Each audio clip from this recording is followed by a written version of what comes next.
Welcome to Fioria, where magic starts to... بہت زمانہ پہلے ایک ایسے بادشاہت میں جہاں دریا سونے کی طرح چمکتے اور پہاڑ روشنی بکھیرتے تھے، ایک بادشاہ کی 7 بیٹیاں تھیں۔ ہر شہزادی اپنی خوبی میں حسین تھی، کسی کے بال ریشم کی طرح نرم تھے، کسی کی آواز پرندوں کو مسحور کر دیتی تھی، اور کوئی پانی کی روانی کی طرح رقص کرتی تھی۔ لیکن ایک دن ملکہ نے اپنی 8ویں بیٹی کو جنم دیا، جسے سب نے ننھی شہزادی کہا۔ جب اس نے آنکھیں کھولیں تو سب حیران رہ گئے۔ اس کی رنگت موتیوں کی طرح نکھری ہوئی تھی، بال سونے کی طرح دمک رہے تھے، اور اس کی مسکراہٹ چاندنی سے بھی نرم تھی۔ سارا محل اور ریاست اس پر فدا ہو گئے۔ لوگ سرگوشیاں کرتے، یہ ننھی شہزادی تو سب سے زیادہ خوبصورت ہے۔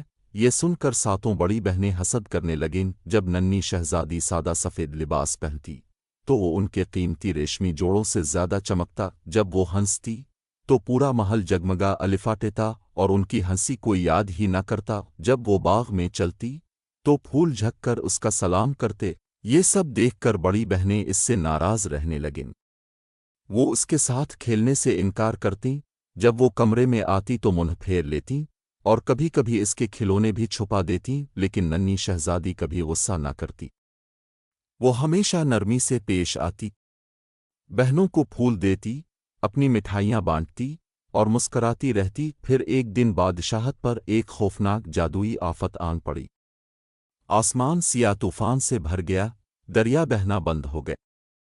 ایک بوڑھے جادوگر نے کہا، یہ جادو صرف اس کے ہاتھوں ٹوٹ سکتا ہے جس کا دل بالکل پاک ہو، جس کے دل میں نفرت نہ ہو۔ 7 شہزادیوں نے کوشش کی، مگر آفت نہ ٹل۔ آخر کار ننھی شہزادی آگے بڑھی۔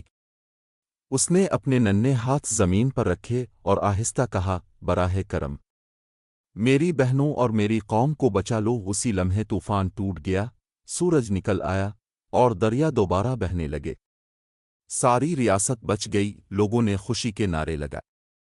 7 شہزادیوں نے اس وقت جانا کہ ننھی شہزادی کی اصل خوبصورتی صرف چہرے پر نہیں بلکہ اس کے دل میں ہے۔ اس دن کے بعد وہ سب اس سے محبت کرنے لگیں، اور محل ہمیشہ خوشیوں اور روشنی سے بھرا رہا۔